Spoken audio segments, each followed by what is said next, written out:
सर्दी खोकला असताना काय खावं? सर्दी खोकला असताना अतिशय लक्षपूर्वक आहार-विहार घ्यावा. पहिली गोष्ट म्हणजे फूड ॲब्सोल्युटली हलका असावा.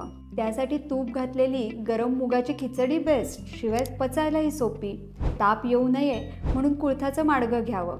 त्यामुळे कफही कमी होतो. जर कडकडून भूक असेल तर ज्वारीची भाकरी खा. त्यासोबत वेलवर्गीय भाज्या म्हणजे दुधी भोपळा, लाल भोपळा, पडवळ, घोसावळं हे खावं. याने कफ वाढत नाही. पाणी पिताना उकळलेलं गरम पाणी पिणं खूप महत्त्वाचं. त्याने पचन सुधारतं आणि कफही कमी होतो. बाहेरचं खाणं, बेकरी प्रोडक्ट्स, तळलेले पदार्थ हे मात्र पूर्णपणे टाळावं.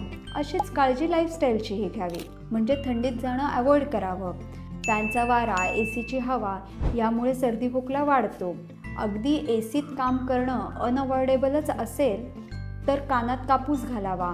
कान, नाक याला थंड हवा लागणार नाही याची काळजी घ्यावी. अशा प्रकारे योग्य आहार आणि उबदार रुटीन फॉलो केलं तर सर्दी खोकला लगेचच बरा होतो.